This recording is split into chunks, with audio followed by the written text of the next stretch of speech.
Sir, ప్రస్తుతానికి ఆంధ్రప్రదేశ్‌కి, తెలంగాణకి సంబంధించిన వివాదం మనం చూస్తున్నట్లయితే కృష్ణా జలాలకి సంబంధించి రాయలసీమ ఎత్తిపోతల పథకాన్ని మేమే ఆపేశాము, మా మీద గౌరవంతోనే ఆగిపోయింది అంటూ తెలంగాణ ముఖ్యమంత్రి రేవంత్ రెడ్డి గారు అనడం మనం చూసాం.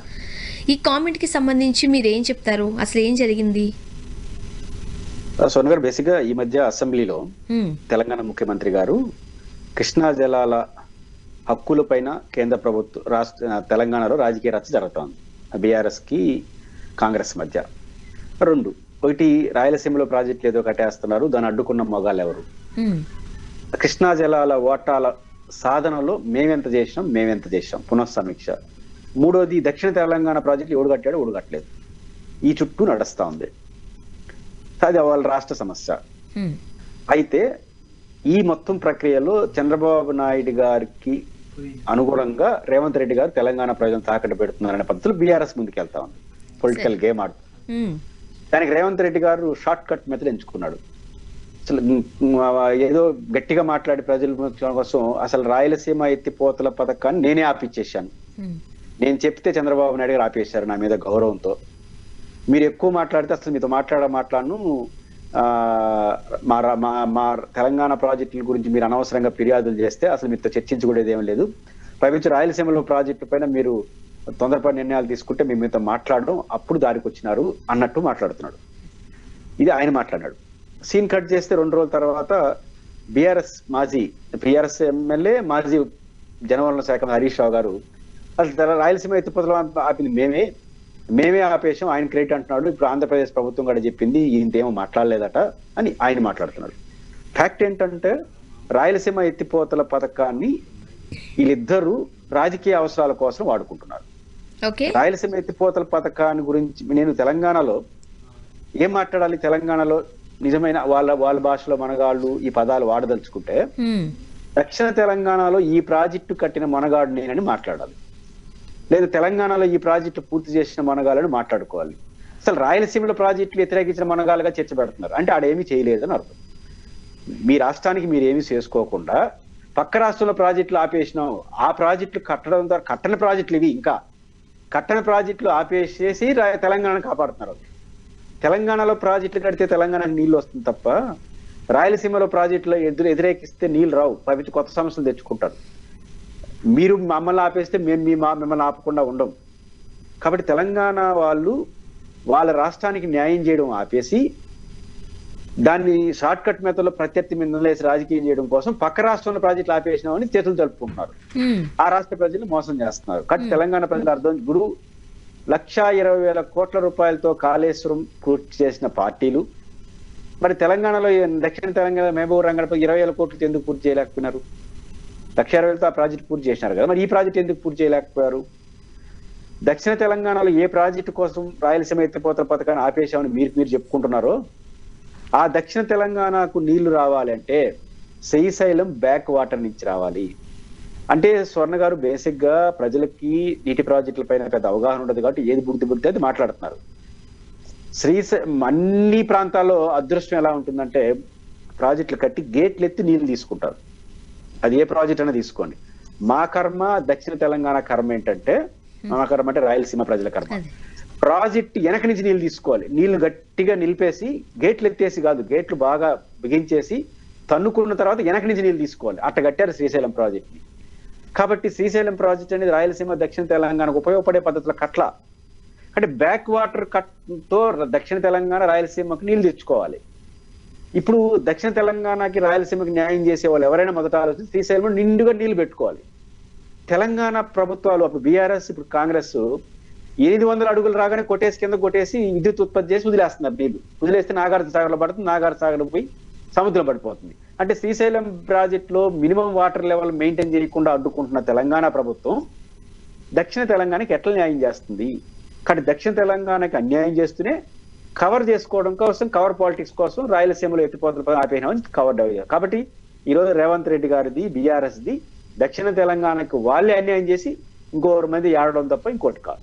అండ్ మరోపక్క ఈ కృష్ణా జలాలకి సంబంధించి అంటే మీరు దక్షిణ తెలంగాణ అంటున్నారు కదా, దీనికి సంబంధించి ఏవైతే నీటి వాటాలు ఉంటాయో దానికి మేము పోరాడుతున్నామంటే మేము పోరాడుతున్నాం, మేము గట్టిగా ఫైట్ చేస్తుంటే మేము గట్టిగా ఫైట్ చేస్తున్నాం అంటున్నారు. ఇందుకే ఫైట్ చేస్తున్నది ఎవరు? రాయలసీమ వాసులు. మీరు అక్కడ ఉన్న ఇబ్బందులు ఏంటి, అసలు ఏం జరుగుతున్నది క్లియర్ కట్గా తెలుసు మీకు. ఎవరు ఫైట్ చేస్తున్నారు నిజంగా? ఫైట్ అందరూ చేస్తున్నారు తెలంగాణ వాళ్ళు. ఆ ఫైట్ పరిష్కారం అవుతుందా కాదనేది ఇక్కడ సమస్య. ఎందుకంటే ఈ కుస్తీ పోటీలు అయితే కాస్త కండబలం ఉండోడు కొట్టేవచ్చు. ఇది political and constitutions related issue. ఇక్కడ నేనెంత బలంగా ఉన్నాను, మీరెంత బలంగా ఉన్నాను, చట్టం ఎంత బలంగా ఉందనేది ఇంపార్టెంట్. బేసిక్ గా స్వర్ణ గారు, కృష్ణా నది కర్ణాటకలో, మహారాష్ట్రలో పుట్టి కర్ణాటకలో పెరిగి తెలంగాణ గుండా రాయలసీమ గుండా కృష్ణా నదిలో సముద్రంలో కలుస్తుంది హంసల దీవి దగ్గర, ప్రకాశం బ్యారేజ్ తర్వాత. ఇది నది నడక. దీంట్లో క్యాచ్మెంట్ ఏరియా తెలంగాణలో ఎక్కువ ఉంది ఆంధ్రప్రదేశ్తో పోల్చుకుంటే. మాకు సరైన వాటా కేటాయించలేదు. అంటే కృష్ణా నదిలో 811 టీఎంసీల నికర జలాలు బచావత్ కేటాయించారు. సరే, బ్రిజేష్ కుమార్ ఇప్పుడు 1000 టీఎంసీలు పైన ఉన్నాయని ప్రకటన ఒక విడుదల చేశారు, కానీ ఇంకా ఫైనల్ కాలేదు, అది చట్టబద్ధత కాలేదు, గెజిట్ కాలేదు. ఇప్పటికి గెజిట్ ఉండేది బచావత్. యాజ్ పర్ బచావత్ 811 టీఎంసీలు ఉమ్మడి రాష్ట్రంలో మనకు కేటాయించారు. దాంట్లో ప్రాజెక్టుల వారికి కేటాయించేసారు వాళ్ళు. తెలంగాణకి ఎంత అప్పటికే ఆంధ్రప్రదేశ్ తెలంగాణ లేదు కదా బచావత్ వచ్చినప్పుడు. ఈ లెక్కన తెలంగాణకు 299 టీఎంసీలు, ఆంధ్రప్రదేశ్కి 512 టీఎంసీలు నికర జలాల వాటా ఉంది. తెలంగాణ పంచాయతీ ఏంటంటే అది కుదరదు, ఉమ్మడి రాష్ట్రంలో మాకు అన్యాయం జరిగింది, పునఃసమీక్ష చేసి మాకు 70% పైన కేటాయించాలి, వాళ్ళకి 30% చాలు అంటున్నారు, అంటే ఆంధ్రప్రదేశ్కి. అయితే ఇది చట్టం కుదరదు.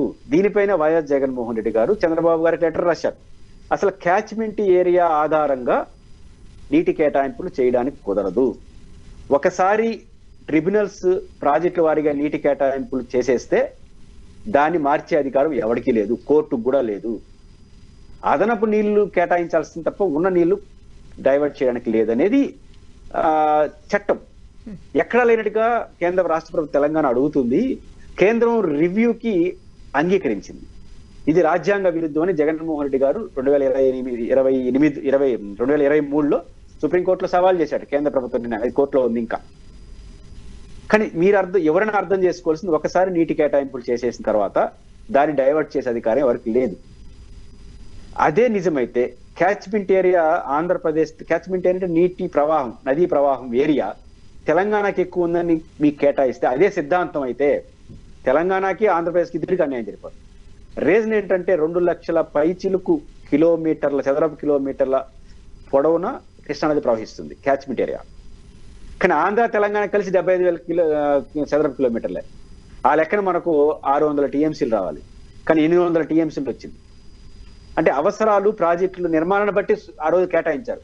దీన్ని మనం కానీ సిద్ధాంతం చేసినామంటే ఇదేదో బాగుందని కర్ణాటకలో, మహారాష్ట్రలో వాళ్ళు కోర్టుకెళ్ళి క్యాచ్మెంట్ ఏరియా మీరు అంగీకరించారు కాబట్టి ఆ లెక్కన ఆంధ్రప్రదేశ్ 2 రాష్ట్రాలు కలిసి 612 టీఎంసీలు చాలు, 200 టీఎంసీలు పీకేసి మాకేంటి అంటారు. అంటే ఉన్న 200 టీఎంసీలు పోగొట్టుకుంటాం. తెలంగాణ వాదన కానీ రేపు చట్టబద్ధత అయితే ఇప్పుడు ఉన్న 812 612 మారుతుంది. అంటే తెలంగాణ ప్రజలు తప్పుదోవ పట్టించడం కోసం సాధ్యంగానే ఫైటింగ్ చేస్తా మేమేదో పోరాడుతున్నాం అని చెప్పి మాట్లాడుతున్నారు. రెండోది, ఆంధ్రప్రదేశ్కి 512 టీఎంసీలు అనేది తాత్కాలిక మాట్లాడు. ఇది సొంత తప్పు. తెలంగాణ ప్రజలు మోసం చేస్తున్నారు అన్ని పార్టీలు కలిపి, తెలంగాణ పార్టీలు. ఇది ప్రాజెక్టు వారికి కేటాయించేసినారు, మీరు మార్చడానికి లేదు కాబట్టి రాష్ట్రానికి కేటాయించింది కాదు గుర్తించాలి కాబట్టి లేని పోరాటం చేస్తున్నారు. ఇంకేమన్నా బీజేపీ వాళ్ళు తలొగ్గి తెలంగాణలో రాజకీయ ప్రయోజనాల కోసం ఏమన్నా తప్పుదోవ పట్టిస్తే ఇది దేశం అంతా గెలుస్తారు. ఈ రోజు కానీ ఆంధ్రప్రదేశ్ లో తెలంగాణ వాదన కానీ అంగీకరిస్తే కర్ణాటక, మహారాష్ట్ర ముందుకు వస్తారు. మళ్ళీ ఏడొస్తే మళ్ళీ గోదావరి, తుంగభద్ర, కావేరి, గంగా దేశం అంతా అల్లుకుంటుంది మాకు కూడా పునఃసమీక్ష చేయమని. కాబట్టి దేశ సమస్యగా మారుస్తారా, ఇక్కడికే ముగిస్తారని చూడండి. సాధ్యంగాని సమస్యను తెలంగాణ టేకప్ చేసింది.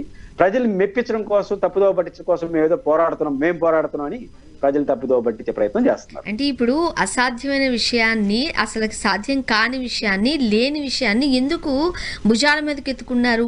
ఎందుకు తెలంగాణ ప్రజలు మోసం చేసి ఏం సాధిద్దామని? ఇప్పుడు సామాన్యులు పెద్దగా పట్టించుకోలేని వాళ్ళు అసలు ఏదో జరుగుతుందిలే అని అనుకుంటారు, కానీ రాజకీయ విశ్లేషకులకి లేకపోతే పాలిటిక్స్ మీద అవగాహన ఉన్న వాళ్ళకి ఇది తేట తెల్లమవుతుంది, క్లియర్గా అర్థమవుతుంది. మాట్లాడుతున్నారు మీలాంటి వారు. అయినప్పటికీ దీన్ని ఎందుకు కొనసాగింపుగా మేమే అన్నట్టు మాట్లాడుతున్నాయి రాజకీయ పార్టీలు? ఒకటి, కృష్ణా నదిలో ఉమ్మడి ఆంధ్రప్రదేశ్లో దక్షిణ తెలంగాణ మరియు రాయలసీమ, ఉమ్మడి ఆంధ్రప్రదేశ్లో ఫస్ట్ తెలంగాణలో ప్రవహిస్తుంది, మళ్ళీ రాయలసీమలో ప్రవహించి తర్వాత విజయవాడ దగ్గర నాగార్జున సాగర్ తర్వాత సముద్రంలో కలుస్తుంది. కానీ సముద్రంలో కలిసి దగ్గర ఉండే వాళ్ళు, చివరిలో ఉండే వాళ్ళేమో ఎంజాయ్ చేస్తున్నారు నీళ్ళు బాగా. మొదట వచ్చే అవసరమైన మెట్ట ప్రాంతాలని రాయలసీమ, దక్షిణ తెలంగాణకి ఉమ్మడి ఆంధ్రప్రదేశ్లో అన్యాయం జరిగిన మాట నిజం. ఈ విషయంలో తెలంగాణ అభిప్రాయంతో నేను కూడా ఏకీభవిస్తున్నాను. అప్పుడు ఏం చేయాలి? దక్షిణ తెలంగాణ, రాయలసీమ రెండు నష్టపోయినాయి కాబట్టి భేషన్లు భేషజాలకు పోకుండా రూల్స్ పట్టుకుని మళ్ళీ కేంద్రం వస్తుంది సీన్లోకి. రూల్స్ పక్కన పెట్టేసి, కేటాయింపులు అనేది పక్కన పెట్టేసి, అదిగో మీరు ఈ ప్రాజెక్ట్ కట్టుకుందాం, ఇద్దరు నష్టపోయినాం.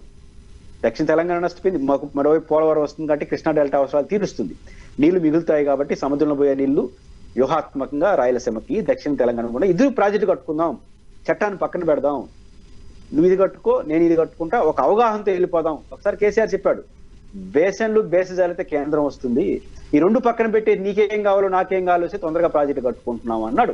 దాంతో ఏకీపిస్తున్నాడు. ఇది జరిగితే తప్ప ఏవి జరగదు. ఇప్పుడు మీరు ఒకప్పుడు దక్షిణ తెలంగాణకి అన్యాయం జరిగిందంటే మా రాయలసీమకి అనేది మేము అంటాం, మీరు ఒక రూల్ మాట్లాడతారు, మేము ఒక రూల్ మాట్లాడతాను, చివరికి ఏమంటాం? భారతదేశంలో ఈ చట్టాల ప్రకారం, ప్రపంచ చట్టాల ప్రకారం కూడా ఒకసారి కేటాయించిన తర్వాత ట్రైబేరియన్ రైట్స్ వచ్చేస్తాయి. ట్రైబేరియన్ రైట్స్ దాన్ని కదిలించడానికి ఎవరికి రైట్ లేదు. కదిలించే రైట్ ఆంధ్రప్రదేశ్ లో కోర్టులు, కేంద్ర ప్రభుత్వం ఒప్పుకుంటే మళ్ళీ సీన్ మొత్తం దేశం అంతా కంపు అవుతుంది. ప్రతి రాష్ట్రం కూడా ఆడుతుంది. కావేరీ నది జలాల్లో తమిళనాడు మాకు అన్యాయం జరిగింది అంటారు, వాళ్ళు వస్తారు మళ్ళీ గొడవ, కావేరీ గారు రివ్యూ చేయండి అంటారు. దేశాన్ని తేనె తుట్టి కదిలిస్తారు. కాబట్టి ఇచ్చిపుచ్చుకునే ద్వారంతో జరిగిన అన్యాయాన్ని పరిష్కరించుకోవాలి తప్ప హక్కుల గురించి మాట్లాడితే ఇందులో హక్కుల గురించి మాట్లాడతారు. వాళ్ళు కట్టలేరు, మేము కట్టలేదు, ఇద్దరు నష్టపోతాం. కాబట్టి కట్టని వాళ్ళు, చేయని వాళ్ళు ఎట్లా చేస్తారు? రాజశేఖర రెడ్డి గారు చేయాలనుకున్నాడు కాబట్టి పోలవరం, ముడిచింతల, రంగారెడ్డి ఎత్తిపోతల పదం అన్ని ప్రాజెక్టులు డిజైన్ చేసి అన్ని కట్టేదని ట్రై చేసినాడు. ఆయనకి విజన్ తెలుసు కాబట్టి, నిజాయితీ ఉంది కాబట్టి. వీళ్ళకి పని చేయకుండా వాళ్ళ లోపల బయటపడుతుంది కాబట్టి నేను రాయలసీమ మీద పోరాడుతున్నా, అమెరికా మీద పోరాడుతున్నా, పాకిస్తాన్ ఏమవుతుంది? రోజు ప్రజలు రెచ్చగొట్టడానికి, రాజకీయ 4 ఓట్లు రావడానికి పనికొస్తుంది.